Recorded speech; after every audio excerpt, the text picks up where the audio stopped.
Bonjour et bienvenue dans votre revue de presse de ce mardi 22 octobre 2019. La première allocution publique de l'ancien maire de Dakar, Khalifa Sall, depuis sa sortie de prison le 28 septembre dernier, contrebalance dans les quotidiens la portée des dernières limogeages de responsables publics par le président Macky Sall. Monsieur Sall, gracié le 29 septembre dernier après plus de 2 ans de détention suite à sa condamnation à 5 ans de prison en mars 2017 pour notamment escroquerie sur deniers publics, a prononcé sa première allocution publique lundi à Dakar devant des journalistes et plusieurs de ses militants.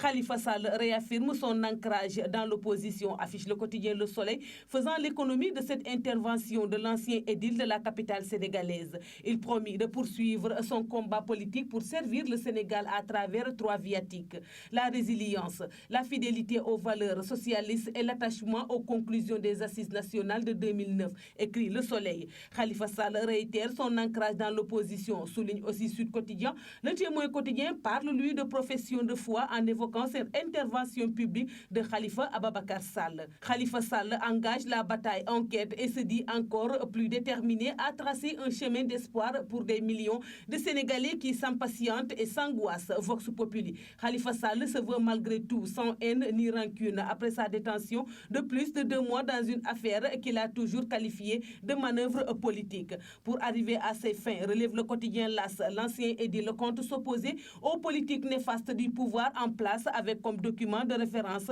les conclusions des assises nationales. Des consultations citoyennes lancées du 1er juin 2008 au 24 mai 2009 dans le but de trouver des solutions aux problèmes auxquels le Sénégal se trouvait confronté.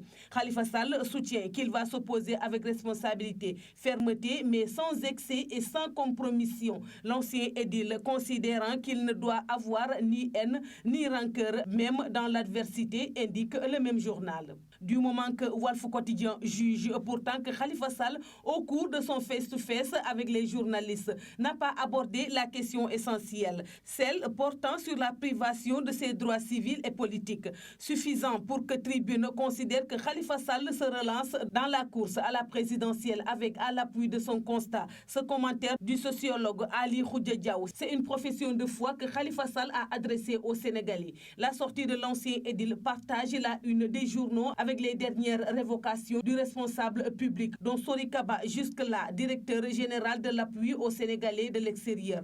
De même, le directeur des droits humains, Moustapha Ka, et le directeur de cabinet du secrétaire d'État en charge des droits humains, Samba Ndiaye Seck, ont-ils été limogés dans la même mouvance lundi dans l'après-midi.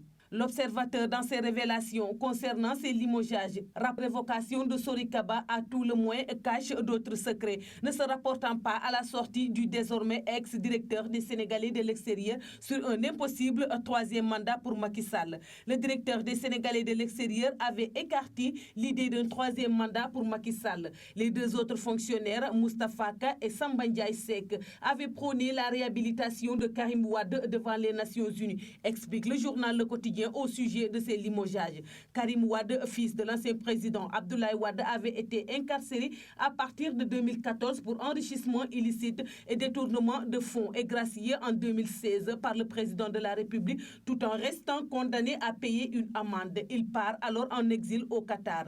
Karim Wade et le 3e mandat polie le pouvoir, indique Tribune. Le 3e mandat, sujet qui fâche le palais de la République, renchérit critique, notant que le président Sall limoge sans état d'âme. Macky décret de licence sur le mandat titre de son côté LAS. Signal fort à ses troupes. Macky coupe des têtes, souligne sur le même sujet Vox Populi. Enquête mentionnant que les 3 fonctionnaires ont été limogés pour avoir donné leur avis. Et enfin, le journal en conclut que l'évocation du 3e mandat est la limite à ne pas franchir à l'APR. L'Alliance pour la République, le parti présidentiel, véritable tentation du diable. Le 3e mandat présidentiel est en passe de gangréner le champ qui démocratique du moule pays africain, écrit Sud Quotidien dans une observation plus générale. C'est tout pour la revue de presse parvenue à la rédaction du groupe Média du Sud. Merci de nous avoir écoutés. Quant à moi, je vous donne rendez-vous demain. Au revoir.